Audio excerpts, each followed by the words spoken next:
સુરતના ઉધના વિસ્તારમાં પાલિકાની કામગીરી જર્જરિત ઝેનબ એપાર્ટમેન્ટ ખાલી કરાવાયું.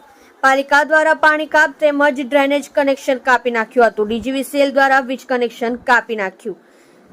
એપાર્ટમેન્ટ જર્જરિત હોવા છતાં 20 પરિવાર કરતા હતા વસવાટ. પાલિકાની કામગીરી બાદ લોકો સ્વયંભૂ મકાન ખાલી કરવા લાગ્યા. 20 પરિવારના જીવ જોખમમાં હતા. ઝેનબ એપાર્ટમેન્ટમાં અંદાજિત 50 થી વધુ લોકો રહેતા હતા. સુરત મહાનગરપાલિકાનું સર્વે બાદ કામગીરી ધરાઈ.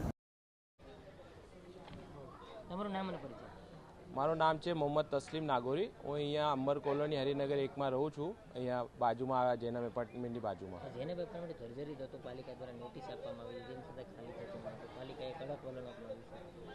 હા, એમાં આગળ શું છે કે અમે બહુ ઘણી વખત છે ને આખા આપણે સોસાયટી મળીને 7 થી 8 વખત છે ને 7 થી 8 વખત કમ્પ્લેન કરી હતી ને એસએમસી હું છે ઘણી વખત ખાલી કરાવવા પણ આવ્યું કે ભાઈ આને ખાલી કરી નાખો, પણ કોઈ બી છે ને સાંભળતું નહીં હતું. કારણ કે અહીંયા બધા ભાડો હતા, બહુ જૂના ભાડો તો રહેતા હતા, આવતા હતા, જાતા હતા આવી રીતે, પર એસએમસીની કોઈ વાત માનતો નહીં હતો. પછી છેલ્લે ધોરણે એસએમસીએ કે અમે બહુ બધા મળીને આ સચિનની જે દુર્ઘટના થઈ એ પછી બધા સોસાયટીમાં બહેનો માહોલ હતો કે ભાઈ આ 35 થી 40 વર્ષ જૂની બિલ્ડિંગ છે, આ ક્યારે પણ પડી શકે છે, તો એનું આપણે શું કરવાનું. તો બધા મળીને પાછા અમે એસએમસીમાં કમ્પ્લેન કરી.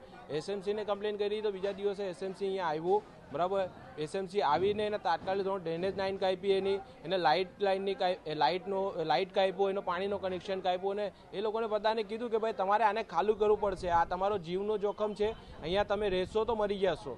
ને પછી બધું શું છે કે એસએમસી પર આવશે. એસએમસી એ લોકોને કહી ગઈ હતી, તો કાલે બધા જ લોકો છે ને ખાલી કરવાનું ચાલુ કરી દીધું છે. અને હવે તમે જોવો છો સામે જે ટેમ્પો છે ભરે છે, હવે 4-5 પરિવાર વહેંચ્યા છે, એ પણ ચાલી જશે. કેટલી રૂમ હતી ને કેટલા લોકો રહેતા હતા? અહીંયા છે ને એમ સમજો ને 26 થી 28 ટોટલ રૂમ હતા અને અહીંયા 50 થી 60 લોકો રહેતા હતા.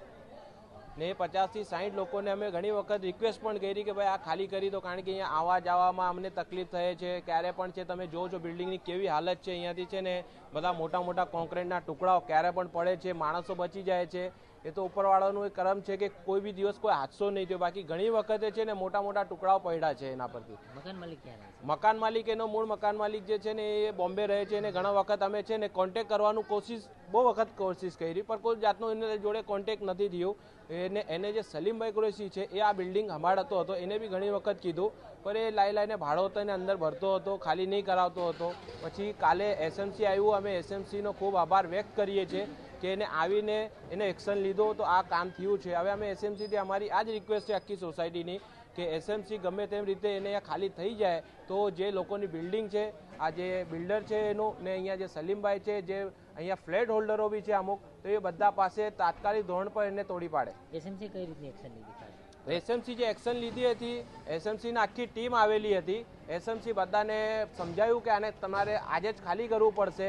લોકો માનતા નહીં હતા, તો છતાં એને સમજાવ્યું. પછી લોકોની અહીંયા છે ને ડ્રેનેજ લાઇન જે હતી એને કાપી, અને પાણીનો કનેક્શન હતું એને કાપ્યો, લાઇટનો કનેક્શન કાપ્યો. એ લોકોના મીટર લઈ ગયા, જીબીવાળા આવ્યા હતા ને એ લોકોને કીધું કે તમારે આજે ને આજે ખાલી કરવું પડશે. આ તમારું શું જીવનો જોખમ છે, ક્યારે પણ આ બિલ્ડિંગ પડી શકે છે.